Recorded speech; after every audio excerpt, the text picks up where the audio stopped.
Hello everybody and welcome! In this video I will show you how to fix when one earbud isn't working on your headphones 1More. You have to start by put your headphones to the charging case and close the case. Right here we should have not connected here. And after that open it again. Now it should be connected. Now check your headphones, maybe it fixes your problem, but if it doesn't, we should make a hard reset. To make a hard reset, press and hold this connectional button.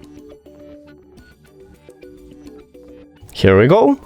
Now click the information icon or settings icon if you have Android. Forget this device. Forget device. Also, if you have Android, click pair new device. And after that, click on your headphones at the device list.